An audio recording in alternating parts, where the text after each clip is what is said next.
नमस्कार, मैं डॉक्टर हेमंत शर्मा। आज आपको जेस्टेशनल डायबिटीज मेलाइटस, जो कि प्रेगनेंसी के दौरान होने वाला डायबिटीज है, उसके बारे में बताने जा रहा हूं। तो ये जो डायबिटीज होता है प्रेगनेंसी के बाद नॉर्मल हो जाता है, तो अब आपको डायबिटीज का मेडिसिन रिक्वायरमेंट नहीं होता। तो मैं आपको बता देता हूं, अगर आपको भी जेस्टेशनल डायबिटीज मेलाइटस है और प्रेगनेंसी से पहले शुगर नहीं था, प्रेगनेंसी के बाद डिटेक्ट हुआ है, तो व्हाट्सएप नंबर मेरा डिस्क्रिप्शन में रहेगा, उस पर जाके अपना अपॉइंटमेंट बुक करें। कृपया डायरेक्ट कॉल ना करें, ठीक है। तो जो जेस्टेशनल डायबिटीज मेलाइटस होता है, इसमें क्या होता है कि पहले जो फीमेल होती है वो नॉर्मल होती है, उसको कोई ब्लड शुगर नहीं होता, फैमिली हिस्ट्री भी नहीं होती डायबिटीज की। अब क्या होता है, जैसे जैसे प्रेगनेंसी बढ़ता है तो 20th वीक में, 20वें हफ्ते में डिटेक्ट होता है कि उसका शुगर लेवल बढ़ रहा है, जो कि गायनेकोलॉजिस्ट मॉनिटरिंग करती है टेस्ट के दौरान। तो अब मैं बताता हूं शुगर बढ़ने का कारण क्या होता है। तो जो शुगर बढ़ रहा है उसका कारण ये होता है, या तो पेशेंट को पहले पीसीओएस रहा हो, पॉलिसिस्टिक ओवेरियन सिंड्रोम, या फिर पेशेंट का उम्र थोड़ा सा 20 साल से नीचे हो, उनको रिस्क फैक्टर होता है, या जो फीमेल है प्रेग्नेंट हुई है उसका एज थोड़ा 44 के अबाव रहा हो, एल्डरली हो, या जो मेल है पार्टनर उसका एज 50 रहा हो, तो ये एक रिस्क फैक्टर है। या फैमिली हिस्ट्री रही हो, दादा दादी मदर फादर किसी को डायबिटीज थी तो भी जेस्टेशनल डायबिटीज आता है। स्मोकर रही हो या ओबीज रही हो, बहुत मोटी रही हो, तो उस केस में आता है। और कुछ केसेस में ऐसा कुछ भी नहीं है, नो हिस्ट्री, तो भी जेस्टेशनल डायबिटीज मेलाइटस आ सकता है। अब बात करते हैं कि इससे बच्चे को क्या तकलीफ होगी। तो इससे बच्चे में ये होता है कि उसका साइज बढ़ने लगता है, मैक्रोजोमी होने लगता है, ठीक है। बच्चे का डेथ भी हो सकता है अगर आपको डायबिटीज है तो, ठीक है। तो ये सारे सिम्टम्स होते हैं। अब उसके बाद मैं बताता हूं कि क्यों होता है डायबिटीज, क्या मैकेनिज्म है। जैसे जैसे प्रेगनेंसी में बढ़ता वेट रहता है तो उस समय कई बार क्या होता है, कुछ केसेस में इंसुलिन रेजिस्टेंस होने लगता है, इंसुलिन की थोड़ी कमी होने लगती है, जो कि पैनक्रियाज बनाता है, बीटा सेल। तो उस कमी के कारण क्या होता है, शुगर थोड़ा बूस्ट होने लगता है, ठीक है। अब बच्चा अगर मैक्रोजोमी है तो मैं ट्रीटमेंट में भी बात करूंगा, पर उससे पहले बताता हूं कि अब जो फीमेल है, ठीक है, उसको कैसे डायग्नोस करें कि ये जेस्टेशनल डायबिटीज मेलाइटस है या नहीं। तो उसके लिए होता है ओरल ग्लूकोज टॉलरेंस टेस्ट। इस टेस्ट को हम कैसे करते हैं, 8 घंटे का फास्टिंग चाहिए, फास्टिंग मतलब खाली पेट होना चाहिए पेशेंट 8 घंटे। फिर उसके बाद क्या होगा, पेशेंट को हम फास्टिंग ग्लूकोज देखेंगे।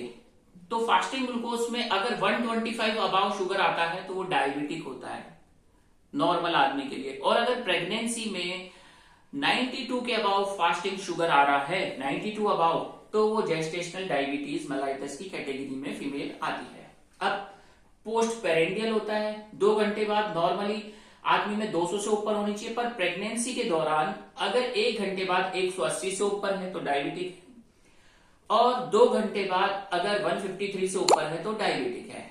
तो ये हो गया जेस्टेशनल डायबिटीज मेलाइटस को देखने का तरीका, ठीक है। अब बात करते हैं बच्चे में क्या क्या कॉम्प्लिकेशन, जैसे मैंने बताया था, मैक्रोजोमी बड़ा होने लगता है उसका साइज, ठीक है। और जैसे ही जब बच्चा मां के पेट से बाहर आता है तो उस समय हो सकता है बड़ा बेबी है तो वेजाइनल डिलीवरी, नॉर्मल डिलीवरी ना हो, सिजेरियन करना पड़े, तो बच्चा हाइपोग्लाइसीमिया में जा सकता है, मतलब शुगर एकदम से डाउन हो सकता है बेबी का।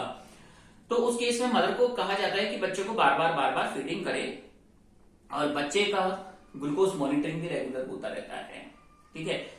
ये थे बच्चे के कॉम्प्लिकेशन। मैंने बताया बच्चे का ब्रेन,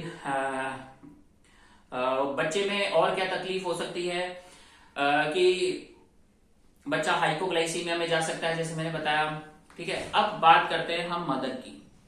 तो मदर को इन सब चीजों से अगर बच्चे को बचाना है तो वो क्या करे, इसके लिए क्या है, रेगुलर मॉनिटरिंग ऑफ शुगर करे, और इसमें मेडिसिन भी दी जा सकती है। जेस्टेशनल डायबिटीज मेलाइटस में दवाइयां दी जाती है मेटफॉर्मिन नाम की। खुद से कुछ नहीं लेना है क्योंकि ये आपके लिए लाइफ थ्रेटनिंग हो सकता है, ऑलवेज डॉक्टर के गाइडेंस में ही ले, ठीक है।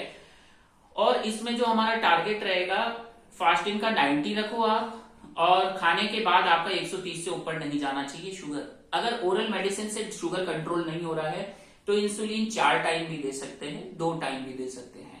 ठीक है, टाइट्रेशन करना होता है डोजेस का। उससे पहले आपको डाइट लेनी है, मीठा मीठा बंद करना है, कुछ डायबिटिक डाइट फॉलो करनी है, अपनी रेगुलर एक्सरसाइजेज जो प्रेगनेंसी के दौरान आप कर रहे हैं वो कंटिन्यू करनी है। ठीक है, और ये सारी चीजें क्यों करनी है, ताकि आप बेबी को प्रिवेंट कर सकें। और अब क्या होता है, ये जो आप सोचेंगे शुगर बढ़ा प्रेगनेंसी के दौरान, क्यों बढ़ा, क्योंकि प्रेगनेंसी में कुछ हॉर्मोन्स बढ़ते हैं, जैसे प्रोलैक्टिन है, एस्ट्रोजन है, प्रोजेस्टेरोन है, प्लेसेंटल हॉर्मोन्स होते हैं। तो इन सब हॉर्मोन्स की वजह से, सब में नहीं, कुछ केसेस में 5 से 6%, 7% केसेस में ये बूस्ट करती है शुगर। तो इसको कंट्रोल करना बहुत जरूरी है। It requires excellent control. अब जो मदर को हम बोल रहे हैं कि प्रेगनेंसी के बाद नॉर्मल हो जाएगी, तो उसका शुगर हम करेंगे 12 वीक पे कर सकते हैं। ठीक है, और 3 वीक्स पे कर सकते हैं। तो ये रहेगा आपका गाइडलाइंस। तो हर गाइडलाइन स्टैंडर्ड नहीं होता, यूके अलग कहता है, यूएस अलग कहता है, इंडिया का गाइडलाइंस अलग रहता है कुछ केसेस में। ठीक है, पर जो यूनिवर्सल स्टैंडर्ड आपको ट्रुथ याद रखना है वो ये है कि डाइट फॉलो करनी है, एक्सरसाइज फॉलो करनी है और मेडिकेशंस लेनी है। सारी मेडिकेशंस रिकमेंडेड नहीं होती, सेफ नहीं होती, सिर्फ मेटफॉर्मिन रिकमेंडेड है और इंसुलिन सबसे सेफेस्ट ड्रग है, और डाइट एक्सरसाइज का मेजर रोल है। लास्ट में थैंक यू, धन्यवाद। वीडियो अच्छा लगा तो लाइक करें, चैनल पे नए हैं तो सब्सक्राइब कर लें। Good bye.